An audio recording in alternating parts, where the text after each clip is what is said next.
What's up, family? Welcome back to another legendary reaction video. We got Caitlin Clark in the building. My first time ever reacting to her. I hear about her, but I never watched her gameplay or nothing like that. But let's go, family. I am unwilling, and maybe it's more the Kobe mentorship around me, to say that she is great yet. We saw a white girl in Iowa do it to a bunch of black girls. Well, of course. That made it like, oh, that gained my respect. That gained my respect. I hear you. The way everybody sells. What does it have to do with being a white and black thing? What does this race war have to do with anything? It has nothing to do with the game or skill set of basketball. Come on, Paul Pierce. Let's keep it the way it. Come on, bro. Come on, bro. That's not it. We're talking about the game of basketball, bro. Her all the time. It almost feels like she's already stamped as one of the greatest to ever do it. Right? It feels like she's stamped that way. I don't know about selling her. She is one of the greatest to ever do it. Does Caitlin Clark need a championship to be considered one of the greats in women's college basketball history? Yeah, she does. I think so. And energy behind Caitlin is going to be. My question to you guys, family. Do you believe that Caitlin Clark needs a championship to be stamped as one of the greats? I feel like championship or not, the work speaks for itself, the work ethic. I mean, the championship would obviously be the icing on the cake for everything, and she will get it. But I'm just saying that there's plenty greats that may haven't won it. Like, look, for example, in the NBA, men's basketball, right? AI don't got a championship, from what I recall. If I am wrong, I'm always open to the possibility of being wrong. But, you know what I'm saying? Allen Iverson. He don't got a championship, but he still came down one of the greats. Be a game changer for a WNBA franchise. I think for that reason, right now, this year, you have to take her. From a basketball standpoint, I can make an argument for Paige. I'm taking Paige. Next question. When it comes to basketball late March, early April, the majority of viewers, what are you thinking about? Men's March Madness and the NBA playoffs. True. Now this year, a tad bit different, as Caitlin Clark, by far, is the biggest story in sports.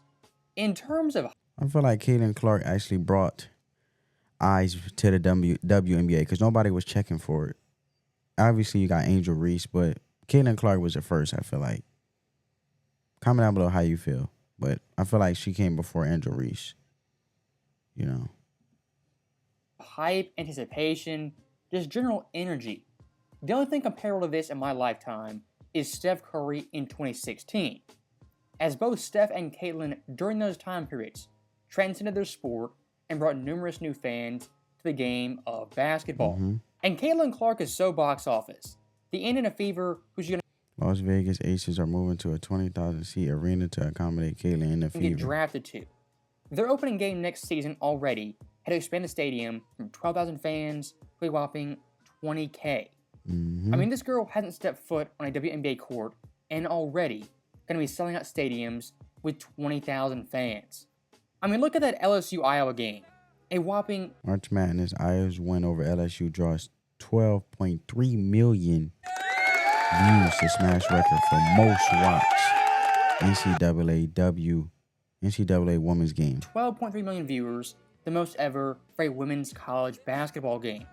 If you put those raw numbers versus the best finals games of the past 4 years, I mean, it's on par, if not better, than some of those series. I mean, look at 2020 Game 6, the most watched game of that series. 8.2 million viewers, 4 million less than Caitlin Clark versus LSU. 2021, virtually the exact same in the NBA Finals with Giannis. And just last year, 2020... And now this is like the NBA numbers, you know what I'm saying? And she topped that, bro, from viewership standpoint. Clap it up, man. Come on, man. Come on, man. Nicole Jokic, the best player in the world, Giannis. And just last year, 2023, Nicole Jokic, the best player in the world, the most watched game in that series, only got 13 million viewers. The phenomenon of Caitlin Clark cannot be downplayed, discredited, or tossed to the side. Facts. Women's college basketball right now is the hottest thing in all of sport. Are you ready? That is true. One of the hottest things in sports, man. And, you know, it finally came to where actually people start checking for the WNBA. Nobody cared about the WNBA, bro. I did, personally. Comment down below if you guys did. And if you ever did, when was the last time you actually cared about the WNBA? I'm curious. Or slander. I mean, it's coming from all angles. Retired players, current players, men, women, NBA, doesn't really matter. But this is a question I got, family. Because a lot of people, I feel like with the WNBA, a lot of men, a lot of people coming from retirement, stuff like that. When it comes to the WNBA, I feel like the criticism is, how can I put this? They can't seem to take the credit. The WNBA can't seem to take the criticism as much as when viewers and individuals like harshly criticize men in the NBA. So I feel like, yeah, that's a great thing. I'm all for it. Men and women and different, you know, a more wide range of viewers, more viewers coming to watch the WNBA. But I feel like they do have to take the criticism from a man and a woman. They have to take the good and the bad, just like the individuals in the NBA, the men in the NBA that play, take it. You know what I'm saying? If you got people coming out of retirement, for example, like Gilbert Arenas watching the WNBA now. Check out Gil's Arena. Love his little podcast, love his show, or Underdog Fantasy and so forth. But you got Gilbert Arenas. You got Nick Young supposedly watching the NCAA. Not the NCAA, the WNBA. Sorry, family. But I feel like when men criticizes women in the WNBA, they should criticize different. No, take the criticism as it is, the same way men have to take it, and players that play in the NBA. Do you agree, family, or do you not agree? I agree. Take the good and the bad. You can't pick and choose what viewership you want to choose. You know what I'm saying? Because the views is there. People are checking. People are checking for the WNBA now. Caitlin Clark is getting it from all angles, from everyone in the media. And looking at someone like Jay Williams, Brandon Stewart, saying Caitlin Clark without a championship isn't a great college player in the upper tier college players. I mean, absolute BS and a terrible take. I am unwilling, and maybe it's more the Kobe mentorship around me, to say that she is great yet. Does Caitlin Clark need a championship to be considered one of the greats in women's college basketball history? Yeah. Exactly. You serious? College sports, basketball, football, yes, championships are important. But to be an all-time great player, winning a title, not really necessary for college. Thank you. You want to talk pros, NBA, NFL, yes, championships are the gold standard and matter immensely more. I mean, look at someone like Larry Bird. At Indiana State, despite not winning a championship, 30 points per game, 13 boards, only 5 assists, Player of the Year, Wooden Award winner, and not to mention my man Bird lost to Irvin Magic Johnson, but he got him back tenfold in the NBA. Naismith Player of the Year multiple times. The fact Larry Bird in college didn't win a championship doesn't diminish him at all as an all-time great player at that level. I mean, look at Hakeem Olajuwon in college, an absolute beast. 17 points, 14 boards, nearly 6 blocks on 70% shooting. Hakeem in college made back-to-back title games and lost both of them. And despite that, the Dream still highly regarded one of the best college players of all time. And the best example of this is, of course, Pistol Pete. As in college for 3 years. Hey, Pistol Pete, man. Pete Maravich. Every single year. Mavich. Sorry, I can't. Average above 40 points per game. Now, looking at his LSU team, at 500, barely above 500, and their best year, 120 games. Pistol Pete is widely recognized 44.2 points per game. As a college legend. That is despite never winning a championship, making the finals of the NCAA tournament. And looking at Brianna Stewart, who of course at UConn, multi-time champion and great player. I mean, it's kind of the bar and expected. A player going to Iowa, still a D1 school in the Big Ten. It's not a UNC, a Duke, an established program on that level. And the fact Clark at Iowa has made 2 championship games elevated them to heights they haven't seen in 30 years. That on its own is highly impressive and worthy of all-time great praise. Most definitely. I mean, look at someone like Steph Curry at Davidson.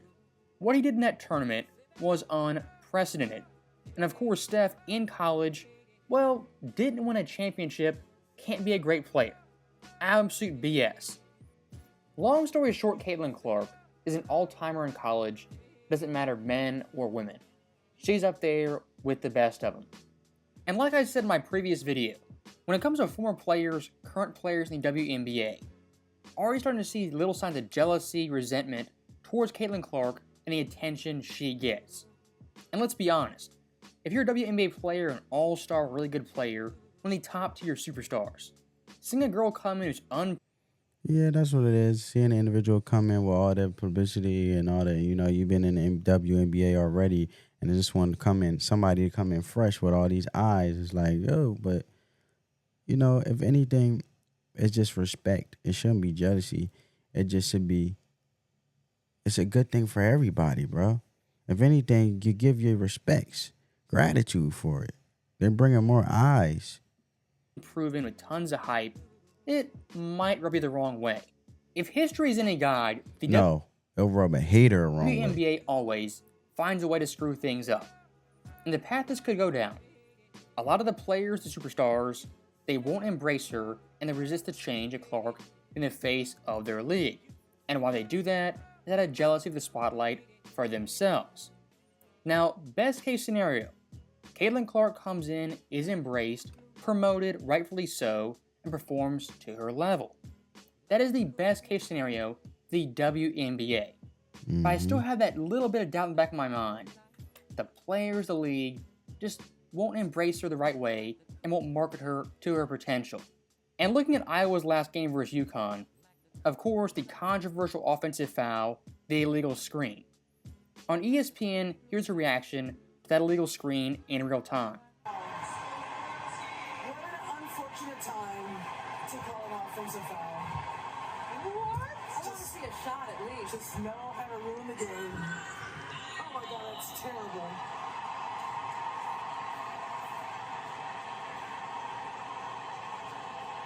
That's terrible. Is he moving? That's terrible. So, for some context, all three of those players, Sue Bird, Brianna Stewart, and Diana Taurasi, all UConn players. I mean, who do you think they were rooting for? Not Caitlin Clark. And Bro, she was moving. Her feet wasn't set on his pick, though, having on the that screen. call in that moment, does it suck to end like that? Yes, it does. But at the end of the day, a foul's a foul, and that right there is a clear offensive foul and a legal screen.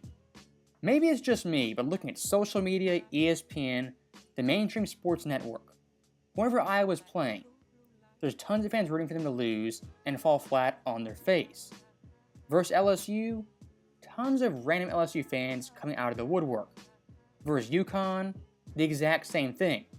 And the championship game versus South Carolina, I'd imagine the exact same thing.